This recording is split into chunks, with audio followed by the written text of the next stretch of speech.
ये जो बुर्का है ना, ये अपने मुल्क ही छोड़ कर आना चाहिए। मैं एक फ्रांसीसी खातून हूँ, आपने अपना दीन बेच दिया और हमने इस्लाम को खरीद लिया।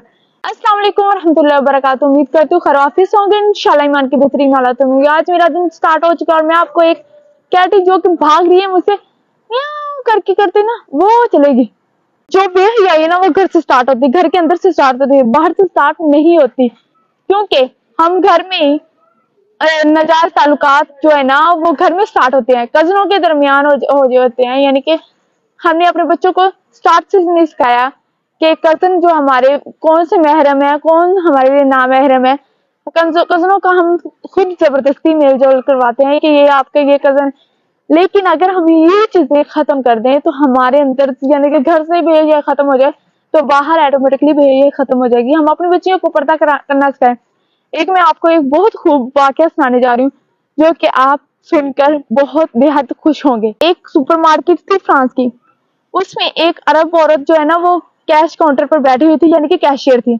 और उसमें एक जो है ना सुपरमार्केट में उसने शॉपिंग की करने वाली औरत जिसने बुर्का पहना हुआ था, वो कैशियर के पास जाती है। तो कैशियर जो है अरब खातून होकर, हालांकि मुसलमान होकर, वो उसे बहुत ही हैरत की नजर देकर कहती है कि ये जो बुर्का है ना, ये अपने मुल्क ही छोड़ कर आना चाहिए। यानी कि यहाँ आकर, क्योंकि आपको पता फ्रांस में तो कोई अबाया पहनता नहीं, तो उसने कहा कि ये बुर्का वगैरह ना यहाँ पे कोई मुसीबत नहीं पैदा करनी चाहिए।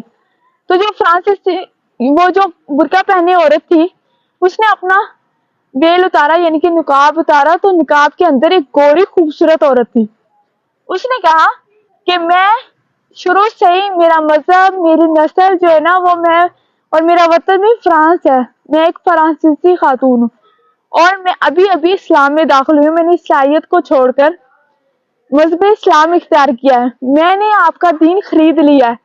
आप लोगों जो दूसरे मुल्क से आकर आपने अपना दीन बेच दिया और हमने इस्लाम को खरीद लिया। ये है इस्लाम की ताकत। लोग इस्लाम की बहुत कदर करते, कदर नहीं तो हम मुसलमानों का नहीं, जिन्हें इतना खूबसूरत मजहब मिलने के बावजूद भी फिर भी हम इसे ठुकराते हैं। अल्लाह ताला हमें हिदायत दे। अल्लाह तबारक व तआला सूरत अहज़ाब में इरशाद फरमाते हैं कि ऐ नबी सल्लल्लाहु तआला अलैहि वसल्लम, अपनी बीवियों, अपनी बेटियों और मुसलमान मर्दों की औरतों से कह दीजिए कि वो अपने पल्लू ओढ़ के रखें, यानी कि चादर को ज्यादा वसी करके ओढ़ के रखें, ताकि वो पहचान ली जाए। और अल्लाह ताला बेशक रहम करने वाला गफूर रहीम है। हमें अल्लाह तबारक व तआला ने जो इतनी खूबसूरत किताब और इतना प्यारा मजहब बता के इसलिए कि हम अपनी औरतें अपनी खुद हिफाजत करें। जितना हम अपनी खुद हिफाजत करेंगे अल्लाह तबारक व तआला हमें, क्योंकि औरत पर्दे के पीछे हीरे की मानद होती है। ये पहचान ली जाती है कि ये एक बाइज्जत घराने से है, एक बाइज्जत और बाअदब खातून है। कोशिश किया करें कि अपने आप को ज्यादा से ज्यादा कवर करके रखा करें, ना सिर्फ बाहर बल्कि घर में भी अपने आप को कवर करके रखे करें। इंशाल्लाह मिलते हैं नेक्स्ट वीडियो में। आप अपना और अपने प्यारों का खूब सारा ख्याल रखिएगा। जज़ाकल्लाह खैरा।